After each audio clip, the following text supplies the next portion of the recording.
Today, the 8th of March, is Wednesday of the second week of Lent. The theme for our reflection is on continuing to do good regardless of negative response.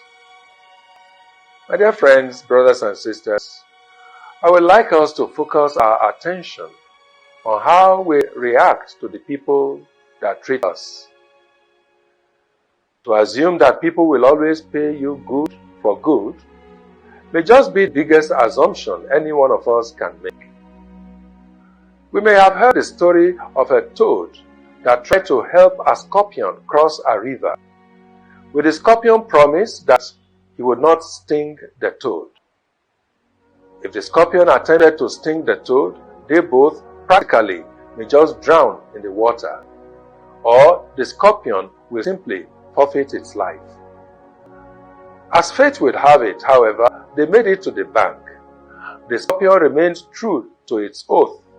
But at the bank of the river, the scorpion, who could hardly hold on any longer, stung the toad. The toad was shocked and asked the scorpion why it did that. And the scorpion replied, "It is in my nature." Unfortunately, it may be in the nature of the scorpion to sting, but it is not in the nature of any human to pay good with evil. What is in our nature is to do good, for we are made in the image and likeness of God, who is not just good by nature, but is goodness itself.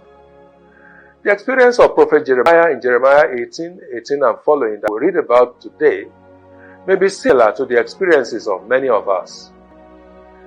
He complained to God when he heard how people to whom he had been nothing other than good were plotting against him, wanting to find ways of pulling him down.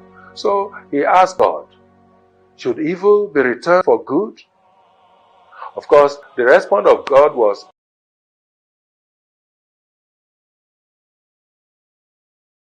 says to us by his example that we must not return evil for good, and that we should also not return evil for evil.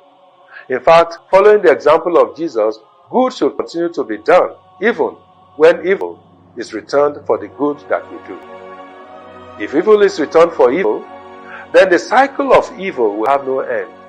Just as killing for honor, as we find in some cultures, never ends. It only leaves a trail of death and sorrow. Dear brothers, dear sisters, it can indeed be frustrating and discouraging. You find people plotting your downfall, despite the fact that you always had their best interests at heart.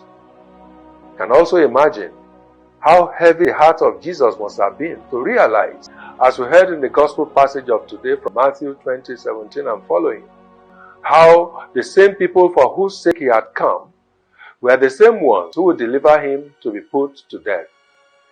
He made his followers to realize that he knew what the Jewish leaders were planning, but that would not stop him from going ahead to do the good that he had in plan, that is, to die for the salvation of the human race.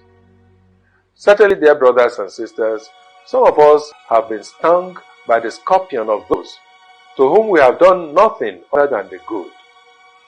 The question is whether we shall allow ourselves to be influenced into changing our pattern of behavior from doing good into doing evil, simply because others are behaving badly, repaying our goodness with evil. We must never allow ourselves to submit to doing evil simply because others have not returned the good we have shown them, in whatever circumstance or place.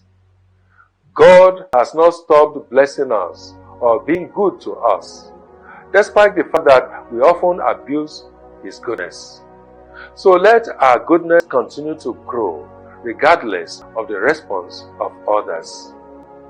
As we try from day to day to do this, I bless you